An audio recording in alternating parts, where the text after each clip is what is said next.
Pernah kepikiran nggak, apa sih Bitcoin itu sebenarnya di luar semua heboh-heboh di berita? Nah, di sini kita bakal bedah bareng-bareng ya. Kita mulai dari ide dasarnya, yaitu sebuah sistem uang peer-to-peer.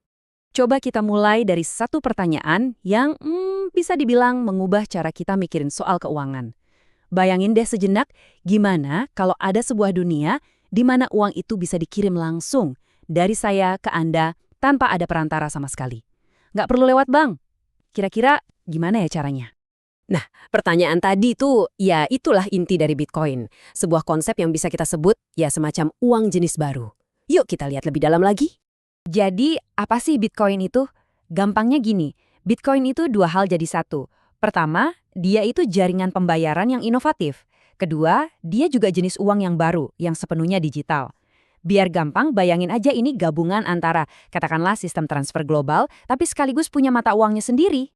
Oke. Terus gimana caranya sistem ini bisa jalan tanpa bank?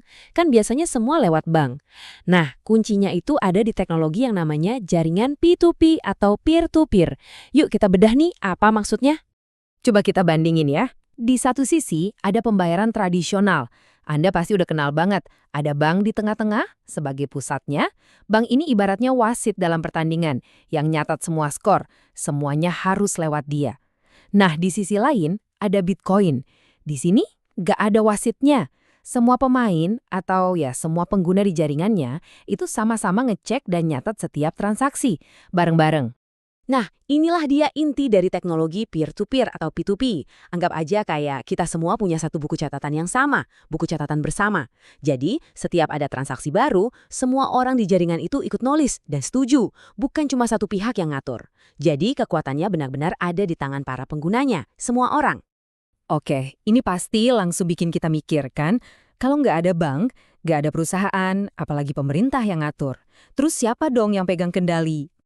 Jawabannya mungkin agak aneh ya kedengarannya, tapi inilah inti dari Bitcoin. Nggak ada satu orang atau satu pihak pun yang memiliki atau mengendalikan Bitcoin. Coba dipikirin sebentar. Ini kan konsep yang beda banget dari semua sistem keuangan yang pernah ada. Terus gimana caranya nggak ada yang punya ini bisa kejadian? Gini, anggap aja kayak Wikipedia. Desainnya itu publik, siapa aja bisa lihat. Kodenya juga open source, artinya semua orang bisa ngecek langsung kodenya buat mastiin nggak ada aneh-aneh atau curang. Dan yang paling penting nih, semua orang bisa ikut serta. Jadi ini benar-benar sistem keuangan yang terbuka buat siapa aja. Oke, jadi sistemnya terdesentralisasi, terbuka. Terus kenapa? Emangnya apa untungnya buat kita para pengguna? Nah, sekarang kita lihat beberapa manfaat uniknya. Setidaknya ada 3 keuntungan utama nih. Pertama, transaksinya cepat, langsung dari satu orang ke orang lain tanpa nunggu lama. Kedua, kita bisa kirim pembayaran ke seluruh dunia. Nggak ada lagi tuh batasan negara.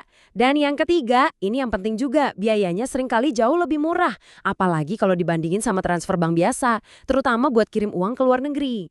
Nah, kalau kita gabungin semua ini, kecepatan, jangkauan global, plus biaya yang rendah, ini tuh membuka banyak banget kemungkinan baru.